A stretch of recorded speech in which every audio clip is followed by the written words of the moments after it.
Yes, I am present here with the students class 12 biology और chapter 6 हम लोग discuss कर रहे थे मॉलिक्यूलर बेसिस ऑफ इनहेरिटेंस यानी वंशागत के आणविक आधार। देखिए आज हम लोग डिस्कस करेंगे डीएनए के बारे में कि कैसे उसकी जो है खोज हुई। तो डाली से गिरते ही पत्तों ने क्या खूब कहा है कि अगर बोझ बन जाओगे तो अपने ही तुम्हें गिरा देंगे। सच कहा गया है, जब तक आप कुछ अपने में बन के यानी कुछ करके नहीं दिखाओगे तब तक आपकी दुनिया कोई इज्जत नहीं देती है। तो उस प्रकार से आप भी दूसरों पे बोझ मत बनिए, कोशिश करके यार कुछ ना कुछ काम ज़रूर करिए। तो देखिए जो जेनेटिक मटेरियल था जिसको हम एक्चुअली डीएनए कहते थे, एक्चुअली इस डीएनए की खोज हुई कैसे थी? क्या ऐसा थोड़ी था कि डीएनए मिला और हमने कह दिया जा तू अनुवांशिक पदार्थ है, तेरे को अब जो है अनुवांशिक पदार्थ कहा जाएगा और तू है पीढ़ियों में जा कर के लक्षण को उत्पन्न करना। एक्चुअली ऐसा कुछ भी सीन नहीं था। सबसे पहले बहुत एक्सपेरिमेंट होते रहे और खोज इसकी एक्चुअली बहुत पुराने समय में प्रारंभ हो गई थी, लेकिन एक्चुअली में बहुत सारे साइंटिस्टों को कंफ्यूज कर देता, क्योंकि डीएनए की स्टडी करना उस समय थोड़ा मुश्किल ये था कि इस समय इंस्ट्रूमेंट बहुत अच्छे नहीं हुआ करते थे। तो पहले तो सेल की स्टडी करना, सेल के अंदर जो है इसके सेलुलर स्ट्रक्चर जो होते हैं उनका अध्ययन करना, फिर डीएनए के बेस पे स्टडी करना थोड़ा सा मुश्किल था। लेकिन फिर भी साइंटिस्टों ने हार नहीं मानी, वो लंबे समय तक जो है इस पर कार्य करते रहे और अंत में इनको जो है इसकी जब डिस्कवरी हुई तो पता चला कि हाँ ये अनुवांशिक पदार्थ है। देखिए अनुवांशिक पदार्थ होने का तात्पर्य यहाँ पे ये है कि ऐसा मटेरियल जो क्या करे, जिसमें जैसे होता क्या कि मैसेज लिखो, है ना, आज की बात करें जैसे मैसेज लिखो वो किसी दूसरे में फॉरवर्ड करो, है ना, तो इनक्रिप्ट करो। तो उसी सेम प्रकार से जैसे डीएनए, हमारे में जो डीएनए है यानी हमारे डीएनए में जो डीएनए है वो हमारे लक्षणों को कैरी करता है, और वही लक्षण जब आने वाली हमारी ऑफस्प्रिंग है यानी जो संतान होगी तो लगभग 90-80 के परसेंट, मतलब 90 से 95 या 98% तक जो कैरेक्टर्स होते हैं वो पेरेंट्स के ही होते हैं। कहने का तात्पर्य जो डीएनए होता है उसमें सारी सूचनाएं जो है वो पेरेंट्स से आती हैं। तो चलिए ठीक है, बात करते हैं कि कैसे डीएनए की एक्चुअली खोज हुई थी। तो मेस्चर द्वारा सबसे पहले जो है मेस्चर ने इनको न्यूक्लिन नाम दिया था, और मेंडल के वंशागत सिद्धांतों तथा एक लंबे समय के बाद यह सिद्ध व ज्ञात हो सका कि डीएनए क्या है, आनुवंशिक पदार्थ के रूप में कार्य करता है। मतलब एक मतलब लक्षणों को जनक से संतत में लाने का कार्य करता है। आनुवंशिक वंशागत के आणविक आधार की जो खोज थी वो 1926 यानी 1926 में हुई। ग्रेगर मेंडल यानी ग्रेगर जॉन मेंडल की बात हो रही है, वाल्टर सटन और थॉमस हंट मॉर्गन व अन्य दूसरे वैज्ञानिकों ने पूर्व खोजों के आधार पर स्पष्ट हो गया कि गुणसूत्र अधिकतम कोशिकाओं के केंद्रक में मिलता है, यानी जो सेल होती है वहाँ पे जो उसका केंद्रक होता है वहीं पे क्रोमोसोम मिलते हैं। लेकिन इस प्रश्न का उत्तर नहीं मिल सका कि कौन सा अणु वास्तव में अनुवांशिक पदार्थ है। ऐसा तो नहीं कि क्रोमोसोम अनुवांशिक पदार्थ हों, और क्रोमोसोम में देखा जाए तो क्रोमोसोम की स्ट्रक्चर में हिस्टोन प्रोटीन भी भाग लेती थी, तो ऐसा तो नहीं था कि हिस्टोन प्रोटीन ही अनुवांशिक पदार्थ हो। तो इस बात को लेकर असमंजस में साइंटिस्ट पड़े हुए थे। फिर ग्रिफिथ आए थे। ग्रिफिथ का जो है ट्रांसफॉर्मेशन जो एक्सपेरिमेंट था जिसको हम रूपांतरी सिद्धांत बोलते हैं, इन्होंने यानी फ्रेडरिक ग्रिफिथ जो थे 1928 में यानी 1928 में इन्होंने एक जीवाणु यानी बैक्टीरिया लिया था जिसका नाम था स्ट्रेप्टोकोकस निमोनी। ये क्या करता था, ये निमोनिया रोग पैदा करता था चूहों में। इन्होंने स्ट्रेप्टोकोकस निमोनी जीवाणु को लिया और इसके उन्होंने 2 स्ट्रेन लिए थे। एक जो था वो आर स्ट्रेन था, है ना, और एक था एस स्ट्रेन, स्मूथ था, एक था रफ स्ट्रेन। एक जो था वो रोग पैदा करता था, यानी जो स्ट्रेप्टोकोकस निमोनी जो था उसके 2 स्ट्रेन थे, एक रोग पैदा करता था, एक रोग नहीं पैदा करता। तो उन्होंने कई जो है प्रयोग किए किस पे, स्ट्रेप्टोकोकस निमोनी पे ग्रिफिथ ने जो है फ्रेडरिक ग्रिफिथ ने कई प्रयोग किए और इन प्रयोगों से रूपांतरण की अच्छे ढंग से इन्होंने व्याख्या की। उनके प्रयोग के दौरान एक सजीव जीव यानी जीवाणु के प्राकृतिक रूप में परिवर्तन हो गया। जब स्ट्रेप्टोकाकस निमोनी, जिसको न्यूमोकोकस जीवाणु भी कहते हैं, इसकी संवर्धन प्लेट पर वृद्धि करता है, तब इसकी कुछ चिकनी चमकीली कॉलोनी, जिसको एस कहते हैं, इसको स्मूथ यानी एकदम सॉफ्ट, और दूसरी जो स्ट्रेन थी, कॉलोनी थी, वो आर प्रकार की थी, उसका निर्माण होता है। ये जो एस वाला होता है यानी एस स्ट्रेन का जो जीवाणु होता है, इसकी श्लेष्मा यानी बहुशर्करा युक्त आवरण होता है, यानी इसमें एक आवरण पाया जाता है जो इसको ढक लेता है। जबकि आर में जो आर स्ट्रेन वाले जीवाणु होते हैं, इसमें आवरण नहीं होता है। एस प्रभेद जो होता है, वो एस वाला जो होता है वो उग्र यानी संक्रमित चूहे निमोनिया से मर जाते हैं, जबकि आर प्रभेद द्वारा निमोनिया नहीं होता है। आर वाला जो होता था वो मतलब खतरनाक नहीं था, लेकिन जो एस स्ट्रेन वाला था वो काफ़ी ज़्यादा खतरनाक एक्चुअली था। तब इन्होंने क्या किए, जब एस वाले को चूहे में प्रवेश कराया। अब एस वाला चूहा खतरनाक था, खतरनाक ये था क्योंकि एस के ऊपर जो था एक आवरण था, तो चूहे उसको पहचान ही नहीं पा रहे थे कि एक्चुअली कौन आ गया। अब ऐसा है जैसे मान चलिए चोर तुम्हारे घर में आए और चोर अपने आप को ढक लें, तो आप पहचान नहीं पाओगे कि एक्चुअली चोर में एक्चुअली कौन था। और अगर ऐसे ही चोर आए तो हो सकता है आप जानकारी कर लो, है ना। अब जैसे मान लो आप रास्ते में अचानक से जा रहे हो, अचानक आपकी बंद थैली में कुछ मिल जाए तो थोड़ा सा समझने से लगता है कि यार एक्चुअली क्या हो सकता है। तो ऐसे ही था, इन्होंने अपने आप को ढक लिया था और चूहे में जब जाते थे तो चूहा को पता ही नहीं चलता एक्चुअली कौन आया है। तो वो ऐसा होता है कि जैसे हमारे शरीर में जब भी कोई देखिए ध्यान से सुनिए, जब भी हमारे शरीर में कोई बाहर से कोई जीवाणु यानी बैक्टीरिया, कोई वायरस यानी विषाणु, या कोई भी प्रोटीन हमारे शरीर में आती है, तो वो हमारे शरीर को फॉरेन प्रोटीन या फॉरेन बॉडी के रूप में प्रतीत होती, तो हमारा शरीर तुरंत उसके प्रति क्या बना लेता है, एंटीबॉडी। लेकिन अब कोई चीज़ छुप के आ रही है जिसका हमारा शरीर पहचान ही नहीं पा रहा कि इसके प्रति एंटीबॉडी कैसे बनाई जाए, तो मुश्किल हो जाता है कि अब चूँकि हमारा शरीर जान ही नहीं रहा है कि वो गोल एंटीबॉडी मतलब गोल जो है फॉरेन प्रोटीन है कि रेक्टेंगुलर है कि ट्राइंगल है, किस प्रकार से जो है आया, क्योंकि उसने अपने आप को ढक लिया है।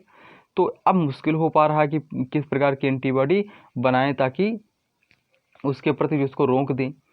तो जिन्होंने अपने आप को जब ढक लिया, तो जब चूहे में प्रवेश करा गया तो चूहे का जो शरीर था उसने एंटीबॉडी बना ही नहीं पाया, और जब एंटीबॉडी नहीं बना पाया तो इसने चूहों को मार दिया और चूहे मर गए। जो आर वाला था उस पर कोई आवरण नहीं था, जब उसको चूहे में प्रवेश करा गया तो चूहे का शरीर एंटीबॉडी बना लिया और चूहा जीवित रहा। अब ये इनका जो है प्रयोग था। इन्होंने क्या किया था, ग्रिफिथ का एक्सपेरिमेंट ये कहता था, इन्होंने बैक्टीरिया की कॉलोनी बनाई। एक तो आर रफ वाले यानी स्ट्रेन आर वाला को जो है बनाया।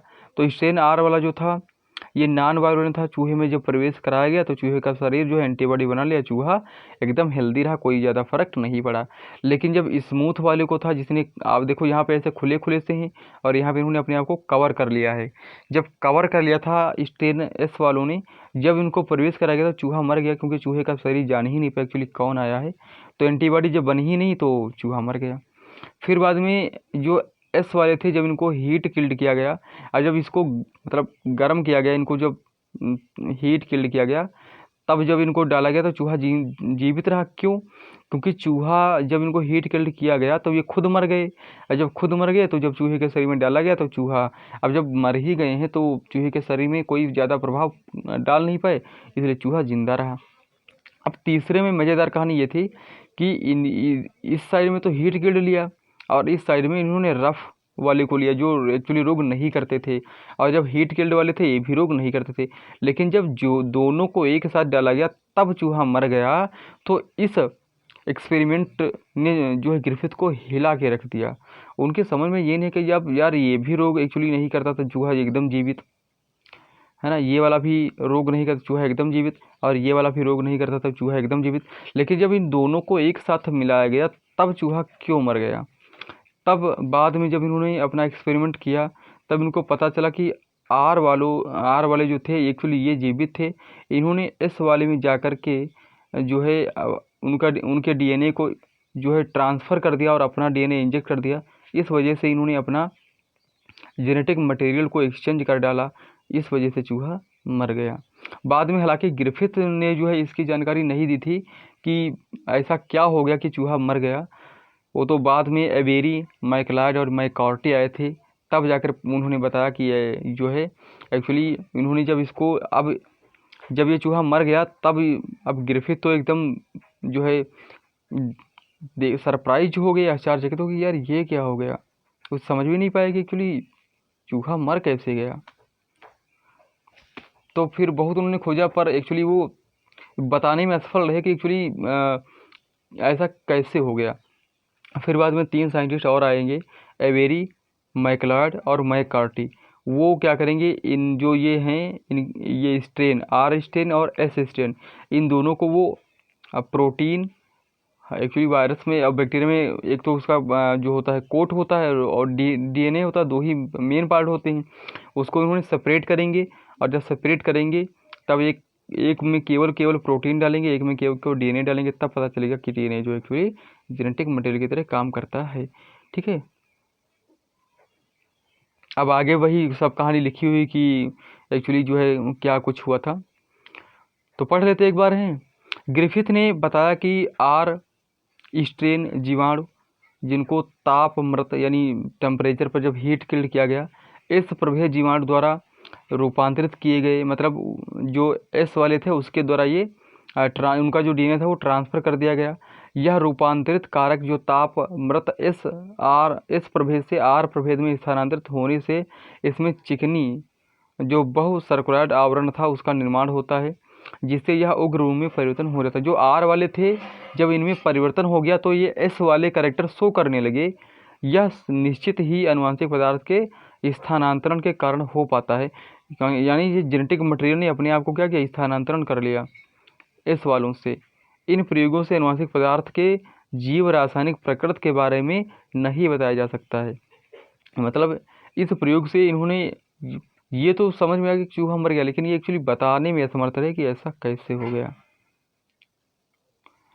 फिर से वही इनका एक बार प्रयोग फिर से समझ लीजिए। देखिए इसमें भी वही ग्रिफिथ का एक्सपेरिमेंट है।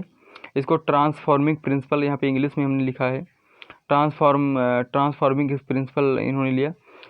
लिविंग एस स्ट्रेन जो वायरुलेंट था, जब इसको इन्होंने इंजेक्ट कराया तो चूहा क्या हो गया, रिजल्ट आया कि चूहा मर गया। लेकिन जब लिविंग आर स्ट्रेन जो कि नॉन वायरुलेंट था, जिसके ऊपर कोई कोट नहीं था, केवल ऐसे ब्लू से दिख रहे थे, उनको जब चूहे में इंजेक्शन के थ्रू लगाया गया तो चूहा एकदम जीवित रहा। जब डेड एस स्ट्रेन जिसको हीट मतलब इसको गर्म किया गया, हीट किल्ड किया गया, तब चूहे में डाला गया, चूँकि हीट किल्ड करने से ये मर गए, तब भी चूहा क्या रहा, जीवित रहा।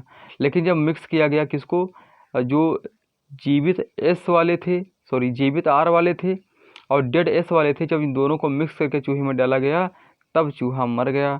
तब ग्रिफिथ के समझ में आया कि कुछ ऐसा एस वालों में ही ऐसा कोई पदार्थ है जिसने आर वालों के लक्षणों को बदल दिया और चूहा मर गया।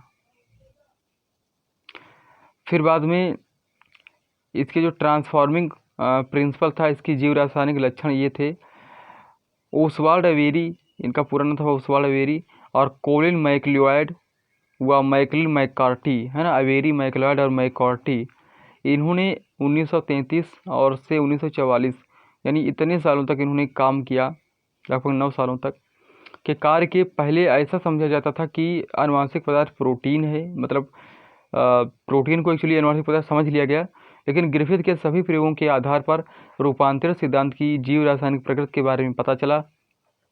और अच्छा, ये जब पता चला तो अब पता ये चला कि जो एस वाले थे जिनको हीट किल्ड किया गया था उसको आइसोलेट किया गया।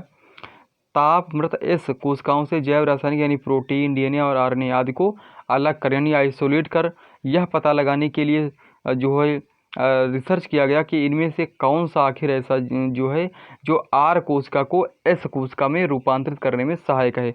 मतलब जो एस वाले थे उनको प्रोटीन, डीएनए और आरएनए के रूप में अलग किया गया, उनको मतलब एक आइसोलेट किया गया और फिर ये पता लगाने की कोशिश की गई कि आखिर प्रोटीन, या डीएनए या आरएनए, इनमें से कौन सा है ऐसा है जो एस कोशिका में रूपांतरण करने में सहायक होता है। और उन्होंने इस बात का पता लगाया कि एस जीवाणु का केवल डीएनए ही आर जीवाणु को रूपांतरित करने में सफल हुआ। उन्होंने इस बात का भी पता लगा कि प्रोटीन पाचक एंजाइम जो प्रोटीएज होता है, अब यहाँ पे देखो एवेरी मैक्लोड मैकॉर्टी ने क्या किया, इन्होंने जो रफ और हीट किल्ड जो एस वाले थे, यानी रफ जो थे वो नॉन वायलेंट थे आर टाइप के, और हीट किल्ड स्मूथ वाले जो एस टाइप के थे, इन दोनों को, जो हीट किल्ड वाले थे इनको उन्होंने प्रोटीन के रूप में अलग किया और डीएनए के रूप में अलग किया। और डीएनएज और प्रोटीएज के रूप में जब अलग किया तो पहले ये माना जाता था कि प्रोटीएज है जो चूहों को मार रहा है, लेकिन बाद में ऐसा पता चला कि प्रोटीएज नहीं, एक्चुअली डीएनए ही है जिसने आर वालों को बदल दिया, और चूहे में जब इंजेक्ट किया तो चूहा जो है वो मर जाता है। तब बाद में पता चला, अब यहाँ पे ये लिखा गया है, उन्होंने इस बात का भी पता लगा कि प्रोटीन पाचक एंजाइम जो प्रोटीएज होता है वो आरएनए पाचक एंजाइम आरएनएज का इस रूपांतरण को प्रभावित नहीं करते, यानी आरएनए और जो प्रोटीन होते हैं वो कोई प्रभाव नहीं डालते हैं, इसलिए रूपांतरित पदार्थ प्रोटीन या आरएनए नहीं है। डीएनए से पाचन के बाद रूपांतरण प्रक्रिया बंद हो जाती है। इससे स्पष्ट है कि डीएनए ही क्या है, रूपांतरण यानी ट्रांसफॉर्मेशन के लिए कौन जिम्मेदार है, डीएनए ही जो है रूपांतरण यानी ट्रांसफॉर्मेशन के लिए जिम्मेदार है। ट्रांसफॉर्मेशन का मतलब यहाँ पे ये है कि जो नॉन वायलेंट थे टाइप आर वाले, उनको एस वालों में बदलने का काम किया किसने, डीएनए ने। किसका डीएनए, जो मर चुके थे यानी हीट किल्ड कर दिए गए थे एस वाले जो बैक्टीरिया थे, उन्होंने उनका जो डीएनए, हालांकि जीव तो मर गया लेकिन उसका डीएनए क्या था, जिंदा था। और डीएनए जब जिंदा था तो डीएनए ने आर वालों को बहका दिया, उस वहाँ पे जा कर के उसने जो है आर वालों को वायलेंट बना दिया, यानी अपने जैसा बना दिया, यानी रूपांतरण कर दिया। तो एक्चुअली जिम्मेदार कौन हो गया, डीएनए ही जिम्मेदार है। इससे उन्होंने निष्कर्ष निकाला कि आनुवंशिक पदार्थ जो है वो डीएनए होता है। लेकिन इस बात से सभी जीव विज्ञानी जो थे यानी सारे साइंटिस्ट थे वो सहमत नहीं थे। वो तो बाद में एक्चुअली पता चला कि हाँ डीएनए ही आनुवंशिक पदार्थ है। लेकिन जब एवेरी मैक्लोड मैकॉर्टी ने बताया कि नहीं यार डीएनए ही आनुवंशिक पदार्थ है, तो सभी जो साइंटिस्ट थे वो जो है वो एग्री नहीं थे। डीएनएज व डीएनएज के बीच क्या कोई अंतर है, तो हाँ जी बिल्कुल अंतर होता है। डीएनएज एक्चुअली जो होता है ये एक प्रकार से इस जो मतलब बहुत सारे जो डीएनए होते हैं वो डीएनए का प्यूरल फॉर्म होता है, और जबकि डीएनएज जो होता है ये एक्चुअली एंजाइम होता, जो आपके एंजाइम होते हैं, तो एंजाइम जो होते हैं उनके लास्ट नाम के अंत में जो होता है, ये बहुत इंपॉर्टेंट क्वेश्चन है। अक्सर जो टीचर होते हैं इस बात को नहीं बता पाते हैं, और ये एनसीईआरटी में बहुत अच्छे से लिखा हुआ है, इस बात को समझिएगा ज़रूर। बहुत सारे टीचर हैं, उनसे अगर पूछो डीएनएज, केवल बस इतना ही पूछ लो, सिर्फ इतना पूछ लो कि सर डीएनए और एस इसमें क्या अंतर है, और डीएनएसी एक्चुअली देखने में बिल्कुल सही है ना, 4 वर्ड इसमें भी हैं और इसमें ई मतलब एक्स्ट्रा लग गया है, लेकिन पढ़ने में डीएनए जिसको भी कहते हैं और डीएनए जिसको भी कहते हैं, तो क्या कोई अंतर है, बहुत बड़ा अंतर है भाई मेरे। इसका मतलब माय डियर स्टूडेंट्स का बहुत बड़ा अंतर है। डीएनए जो होता है ये कैपिटल डी कैपिटल एन यानी इसकी बात कर रहे हैं, ये जो होता है ये बहुत सारे डीएनए का प्लूरल फॉर्म होता है, समझ में आ रहा है। जब बहुत सारे डीएनए होते हैं तो डीएनए जैसे आप लिखते हो ना, जैसे लिखते हो स्टूडेंट, तो स्टूडेंट क्या है, एक वचन है, स्टूडेंट्स बहुवचन हो गया, गर्ल एक वचन है, गर्ल्स बहुवचन हो गया। उसी प्रकार से डीएनए को बहुत सारे डीएनए है तो क्या बोलोगे, डीएनए ही तो बोलोगे। लेकिन ये जो डीएनए है ये एंजाइम का नाम होता है। हमने कहा कभी पढ़ाया है, अगर हमारा लेक्चर अगर देखोगे, कभी प्रोटीन पढ़ाया हो, कभी एंजाइम पढ़ाया हो। हालांकि क्लास 11 में हमने पढ़ाया था, जब हम बात कर रहे थे एंजाइम की, तो हमने कहा था भैया जब नॉमेनक्लेचर एंजाइम का होता है तो लगभग ये बात 100% नहीं होती है, लगभग 95% ये बात सही होती है कि जितने एंजाइम होते हैं उन एंजाइम के नाम के अंत में ASE लग जाता है। तो वही जो डीएनएज लगा हुआ है ये एंजाइम एक्चुअली है, और ये बहुत सारे डीएनए का समूह है, बहुत सारे डीएनए है, तो इसका ये प्लूरल फॉर्म है और ये एंजाइम का नाम है। अक्सर तर टीचर इसमें कन्फ्यूज होकर नहीं बता पाते बच्चों को हैं। तो ये एनसीईआरटी की लाइन थी जो हमने इसको हाईलाइट किया, तो इस बात को समझिएगा ज़रूर। ये जो लाइन लिखी हुई है, ठीक, इसको समझिएगा जरूर। ये डीएनएच यानी बहुत सारे डीएनए के बारे में बात कर रहा है, जबकि ये डीएनए जो है ये एंजाइम के बारे में बात कर रहा है। ये अंतर होता है, ठीक है। तो ओके। और हाँ, बायोलॉजी फाउंडेशन हमारा यूट्यूब चैनल है, जैसा कि आपके स्टिकर चलता रहता है हमारा है नाम के सामने। और